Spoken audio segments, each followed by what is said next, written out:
Welcome back to the Fixed Ops Roundtable. Our audience is looking forward to this panel always. It is Dynatron Software, our great colleague and friend, Maureen Martin. She's Vice President of Strategic Alliances at Dynatron Software. Maureen, welcome back to the Fixed Ops Roundtable. Thank you, Ted. Really appreciate it. We always love being here.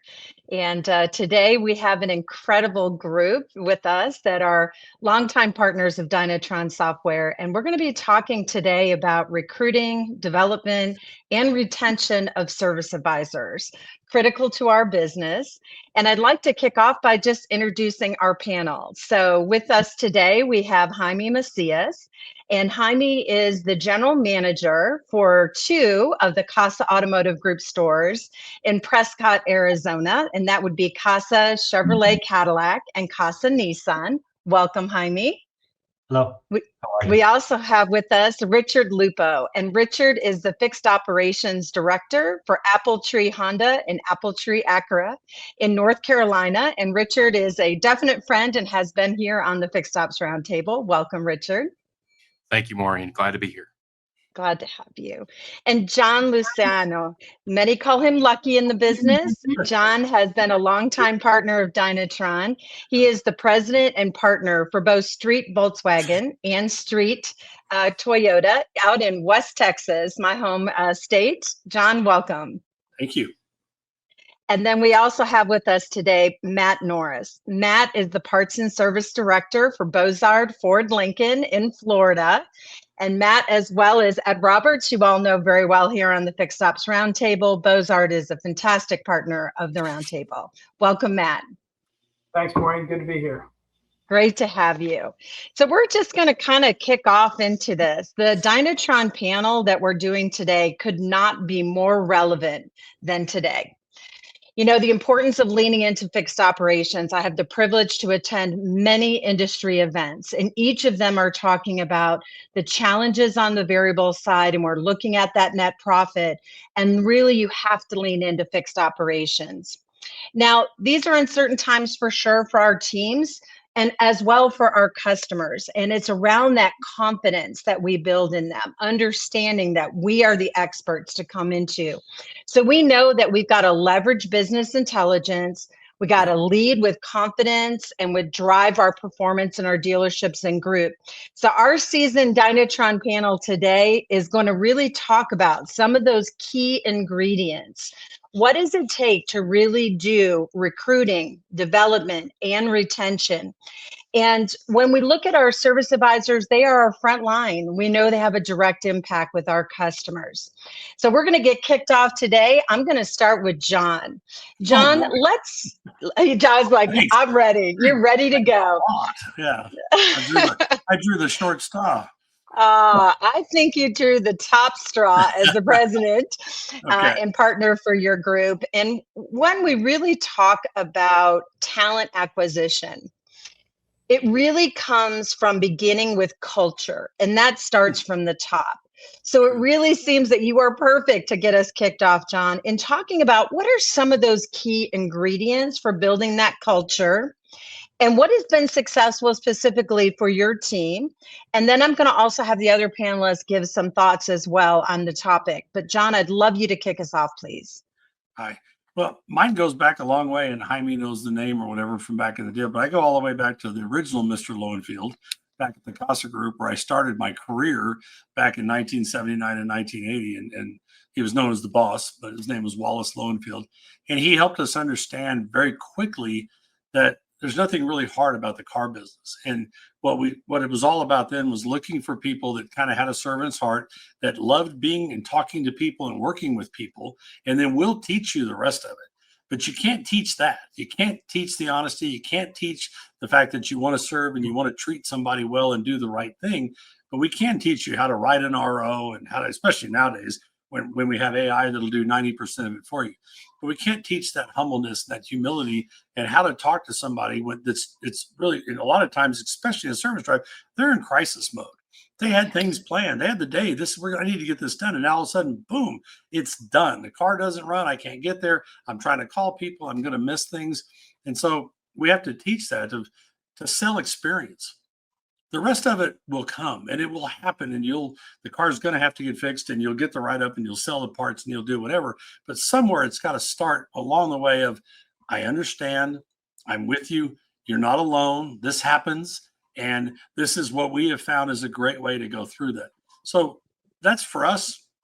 We start there, and through our whole story, it doesn't matter who we're hiring. We start there looking for that personality and somebody that wants to care and wants to do it. And then we figure out how to hone their skills and get really good at it. But if you love what you're doing and you believe in it, it's going to come pretty natural at that point. Love it. And 38 years ago, when I interviewed with Ford Motor Company and they asked me how technical I was like, anything you need, you're going to teach me, right? So I love that philosophy, but the servant heart and servant leadership is really a core. And I would say that is across all of you that are here on this panel today. What would anybody else like to add to what John just shared with those nuggets of real excellence? Well, I can add that, Maureen. It just says culture, and we're talking about culture here, has to start from the leadership. And obviously, Lucky does a good job of that at his stores. There's legacy there coming from finding empathetic people and making sure that that's a priority in your organization. So it starts from leadership, from the top down. If leadership is invested in culture, then the people downstream from there will bring that culture that is brought to us by the leadership. So for us, it starts with leadership and sharing that vision and actually living it out when we do hire in for people, making sure that we're getting that servant leader, that servant heart, that empathetic person, and then teaching them the skills along the way. So for us, it starts with the leadership. Thank you. Matt, Jaime? Yeah, just for me to just kind of piggyback off of Lucky, what he said about Wally Lowenfield. His thing was always take my buildings, leaving my people, and I would build it back up. And he's always had that mindset of that. Jaime, he had a great line, and somebody was there from Ford Credit, and we were all sitting in a meeting, and this was early on, and we were really doing well. And the guy mentioned something, and then he grabbed the financial statement and he pointed, and he was talking about assets. And Wally exactly looked at him and says, "Those aren't my assets." He's like, "Well, yeah, this is your statement." He says, "No, the only assets I have are my employees. Everybody's got buildings. Everybody's got concrete." I mean, that was, 46 years ago for me when he probably said that. And it has always stuck in my head. And he did a really good job of helping us understand that there is the car business and there's the business of selling cars. And he always wanted to be in the business of selling cars because the car business has all that 2 and 2 equals 4,000. Wally always said, we can start with all that, but we're going to finish every deal to a T. No ambiguity, no nothing. Everybody that was involved in the deal knows exactly where they stand. And he was an incredible mentor, and just miss him every day. The things that he taught us. And he was barely 5 foot tall, but he was a giant, in people's eyes. And he was one of the aspirations for me to want to be the National Dealer Council chairman once in my career, because I went through those years with him, and he took that standard with Ford. And I mean, he raised it unbelievably in his 2 years of what should be said and how that partnership between the brand and its dealers has to be built, and just did a great job. And Clay followed right behind him, and Justin, I watched from a distance, but I watched all those grow up. Clay and I went to high school together, grade school. So, but what a great corporation. You're lucky to be a part of it. They're just good people. Thank you. Oh, yeah. Really, we all have somebody that really stands out in our mind, right? As a mentor for all of us.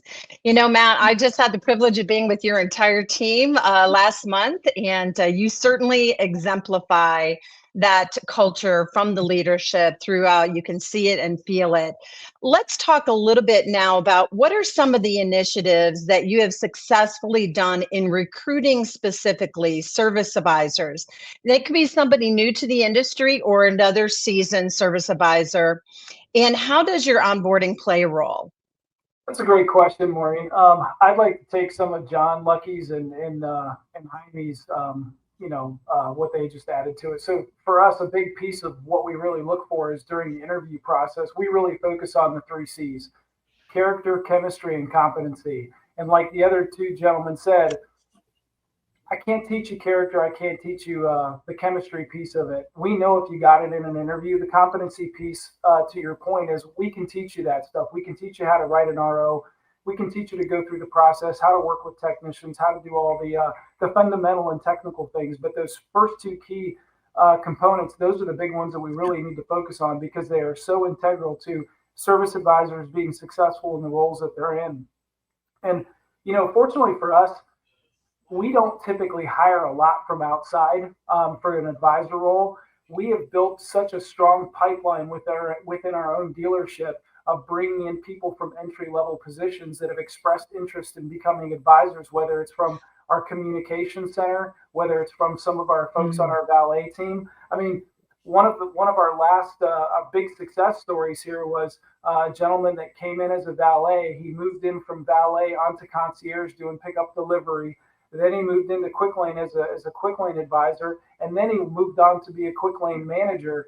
Those types of success stories, I can walk you around the dealership, and Maureen, I know you toured with Ed before, but we can walk you around the dealership and show you success story after success story with all of these individuals that have started out in relatively entry-level positions and then moved on into advisor roles, into management roles, et cetera.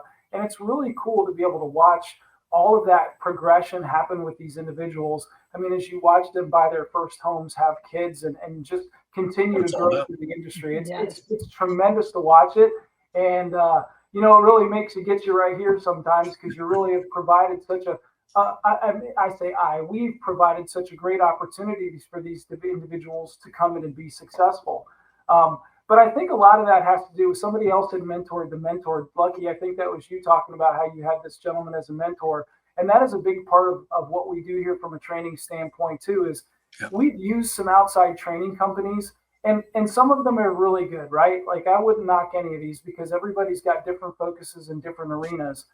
But we know what we want, and we have senior advisors on our service drive that love to train and love to be a part of watching these individuals grow too. So as we bring in these entry level people from comm center or valet, and they move into an advisor position, these service advisors that we have on our service lane that have been here 18, 22 years, they love wrapping their arms around those people and really showing them how it should be done, and really showing them those relationship skills that they want them to focus on in order to build those relationships with their consumers.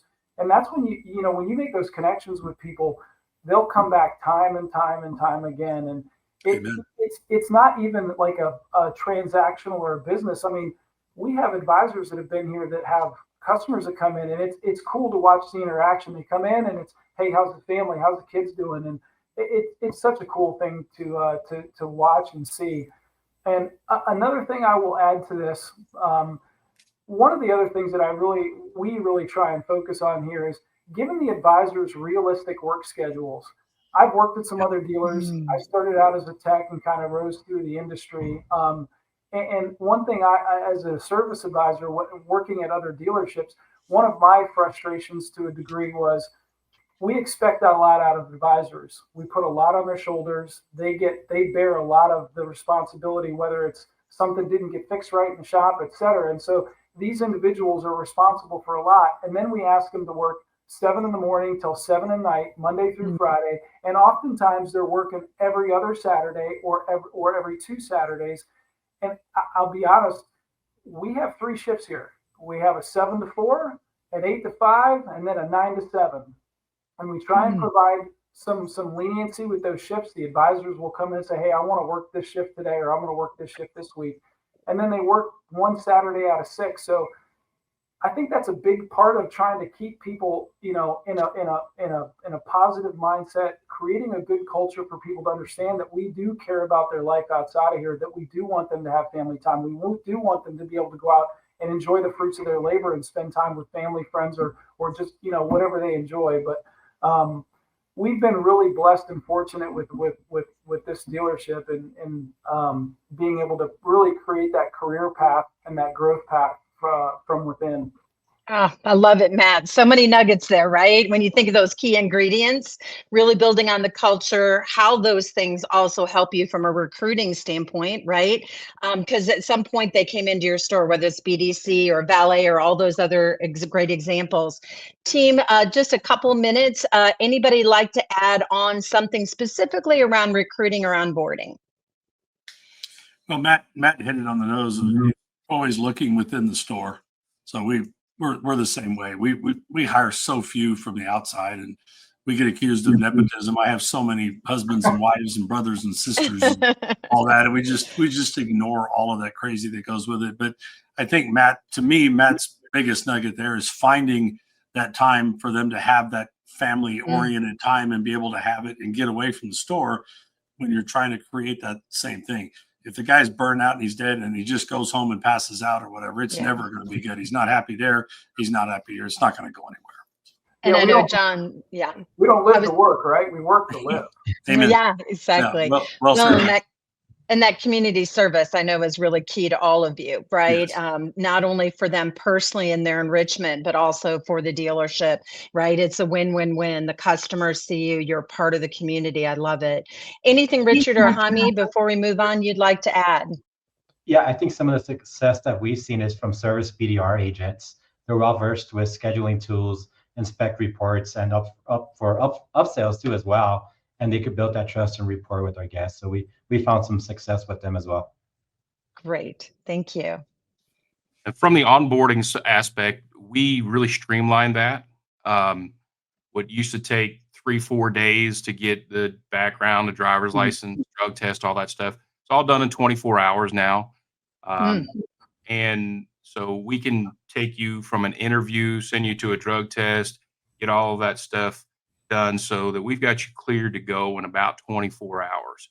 Wow. So yeah, we've put some work into that because we were losing people that, especially when you're bringing in entry level people that need to work and need, I can put you to work, this is Monday afternoon. I can put you to work on Wednesday, I think it sets a precedent too of who you are as a company. I think that impresses them real quick. They're like, wow, man, I got to go. This is real deal here. It's real life. That's excellent. The waiting, right, is always the hardest part of most things, right? Even for our customers. Yeah. I love that. Fantastic. All right. Well, we've talked about culture and we've talked about recruiting and onboarding. Jaime, I'm going to go to you next. Uniquely, you have been a corporate FOD. You have sat in many roles within the dealership and now are GM over 2 of the stores. Let's build on what we've been talking about. What are some of the key ingredients for building a service advisor career path? And what are successful strategies you've implemented at Casa Auto Group that really other dealerships or groups could benefit from? Okay. Yeah. So one of the biggest things for me, I believe, is cultivating a clear path for growth. So what I mean by that is each service advisor understands that the career trajectory is yours to lose. So this mindset shifts the responsibility for success to the individual while empowering them with a supportive environment. So it gets a little complicated, but it does work. And it's just about empowering them to take ownership of their professional journey. And part of that starts with me. I believe it's going to be with transparency and communication is crucial for fostering an engaged team. One of the most impactful strategies that we shifted to is sharing all the reports with our service advisors, including end of month metrics. That's really helped a lot. And we get a lot of questions from that. This approach leads to, I think, a valuable conversation about key performance indicators and also personal growth goals. They know where we're heading, the vision that the group is going in. That's the biggest one. I believe also, too, is just valuing their time and questions is crucial for trust and rapport. My goal, I would say, is to engage in listening, to respond and reflect. I like to respond with, so what I'm hearing, or tell me more about that. These phrases confirm understanding and encourage deeper discussions with them, which makes people feel seen and respected for me. The other thing that we also like to do too as well is when a team member asks me, because I get this question a lot, what would you recommend that I do for growth? And my response is I always recommend them to take all the OEM classes that are available, which are service manager classes, warranty administrator, and any business courses that are available. I had the pleasure of doing this from everything from all the 4 classes, And this was crucial to my success. And I took advantage of it. At the time, it probably felt like a waste of time, but it wasn't. I mean, I remember staying up late at night till 2 o'clock, just knocking out those classes, but it was the best training that I've had and probably why I'm here today. I couldn't be here without them. And then also too, for team members that show significant progress and strong commitment to their growth, we like to open the doors up for training. A lot of it is from NCM training. And this training helps them hone their skills and advance their career with opportunities that arise. Thank you, Jaime. I love it. I know when you and I were talking earlier, you've really done an exceptional job with the kind of 5-minute with your Dynatron compliance report with the service advisors to really understand, where are they benefiting a decision, how it impacts the dealership, the customer, and themselves. And you really help to do something specific. So I love that you're really doing things that are very targeted and really written in a career path. For the rest of the panel, let me hear some of the things that you're doing specifically that are really helping you with development and career pathing with your service advisors. Richard, how about you first? Well, along what Jaime said, sharing information, sharing the metrics and giving them understanding so that they understand what they're looking at, why we look at what we look at, and what those things actually mean in the real world.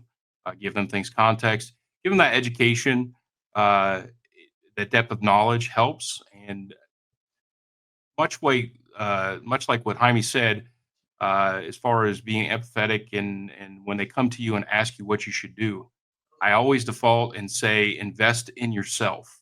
So whether that's a technician, getting better at their job, doing the testing, if there's a weak area, they don't understand electrical, well, dig in and learn electrical. If it's a service consultant and they're struggling with CSI, let's dig in and let's figure it out. Let's get down, drill down, and find out why those surveys are not returning the results that you expect.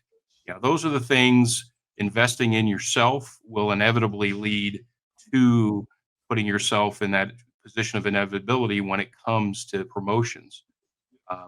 There's an old inspirational video, Les Brown, if we're familiar with those, Les Brown, where he talks about how he didn't have a job, but he wanted to be a DJ. And he had a mentor that told him to practice being a DJ. So when the time actually came when he had the opportunity to become a DJ, he was ready, And so I always, it's an older video, inspirational video, find it on YouTube, but it's a great way of thinking about how to invest in yourself to be prepared when that opportunity comes. Thank you so much. John and Matt, anything you'd like to add here? Well, I think Richard hit a lot of it in letting them understand that you have that open door policy and that it's always okay to say, hey, I'm not sure what I'm doing. I've kind of fallen into it. Can somebody listen to me, or can I try an approach on somebody? And just having that open communication that life is always going to have these ups and downs.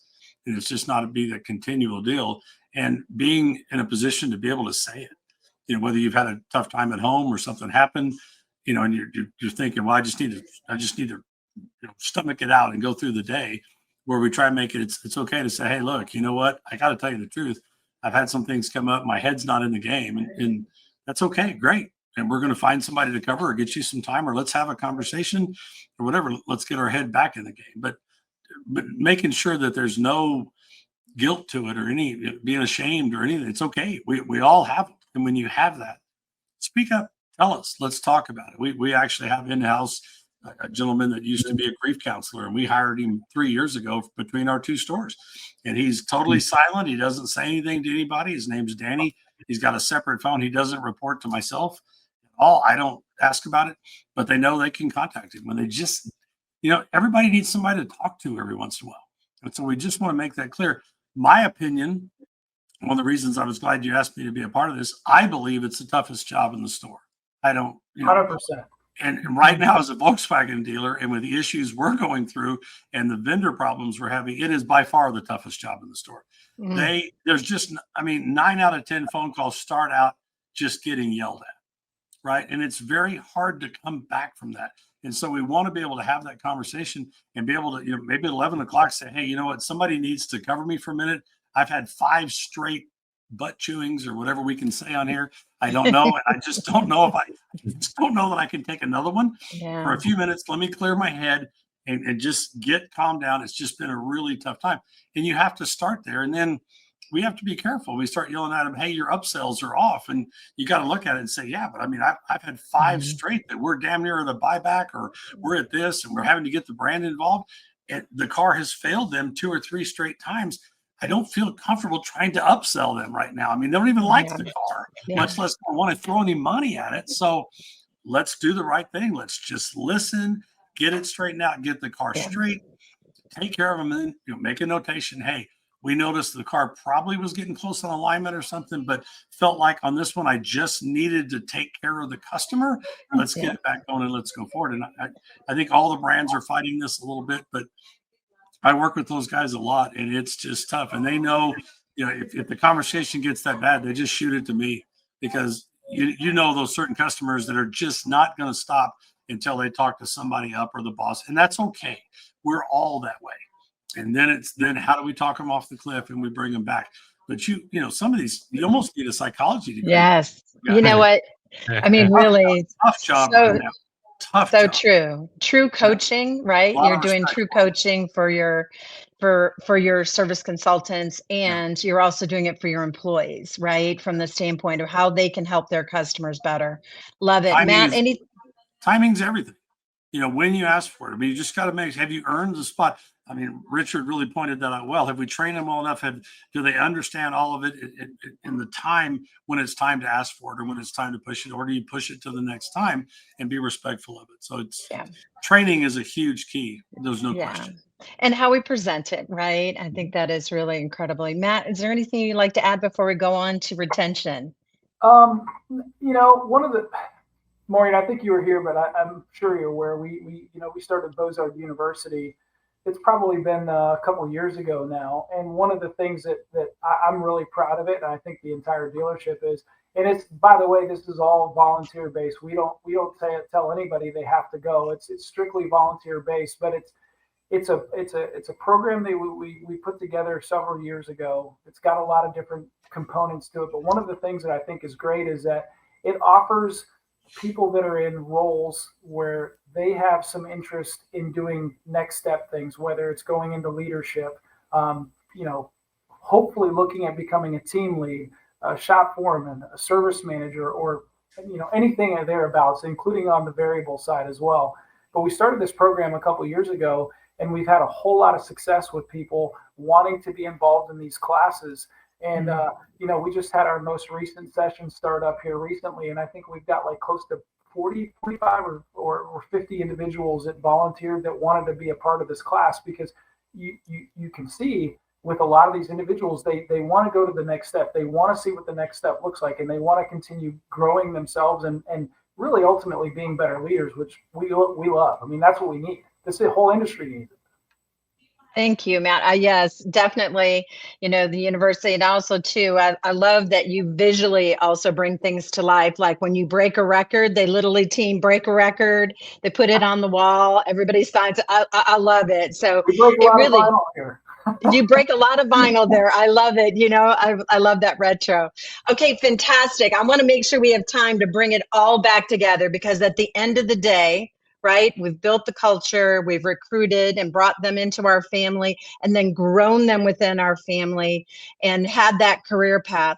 When we really look at retention of our service advisors and consultants, we know that has a direct impact on our customer experience, on our customer retention, which is critical to all of us. John pointed out a lot of things that are happening in the industry right now, and all of you are the face to the customer.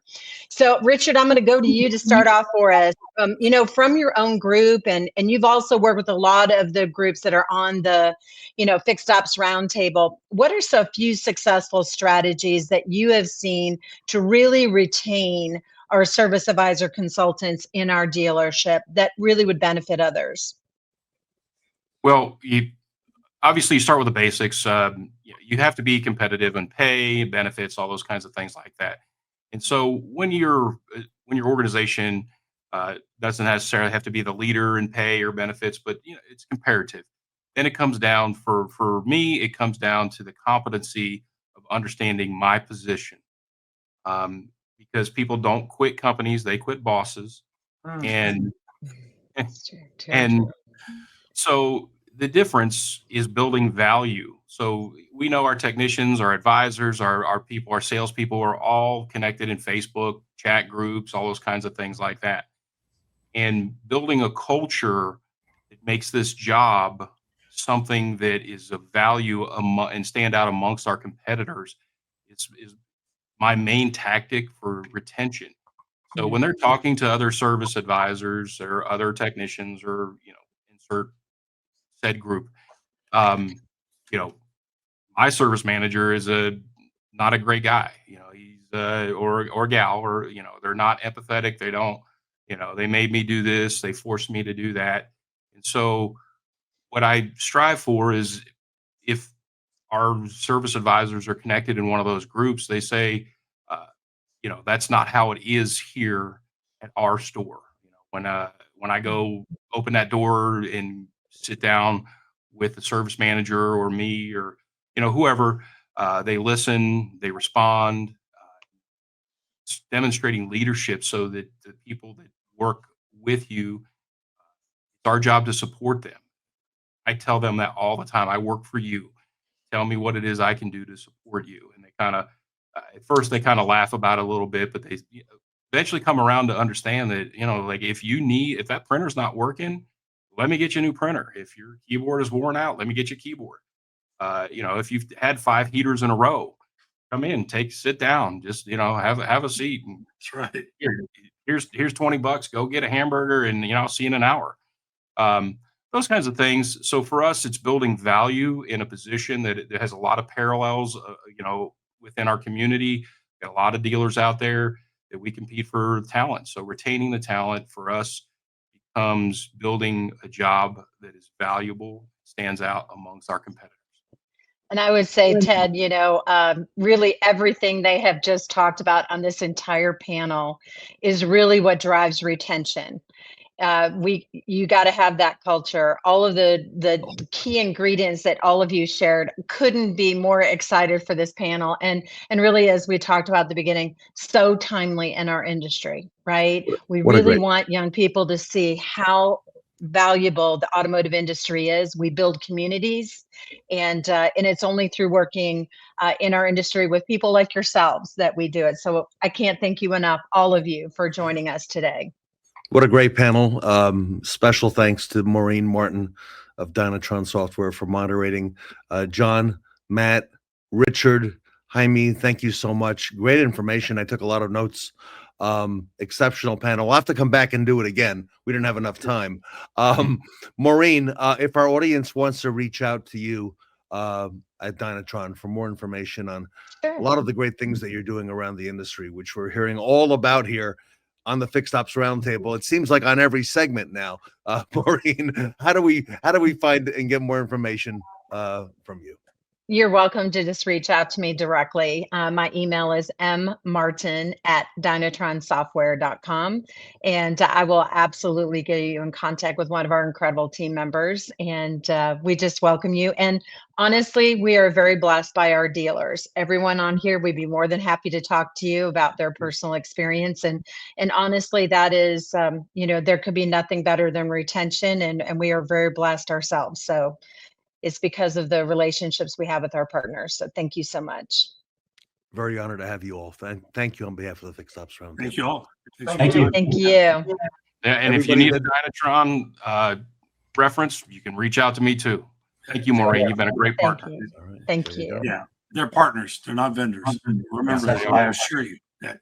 I can tell you, the guys on this panel, none of us want any vendors.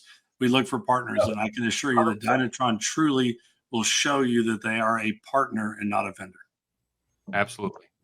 Thank you, Maureen. Makes my day. Thank you all. The Dynatron panel here with us today on the Fixed Ops Roundtable.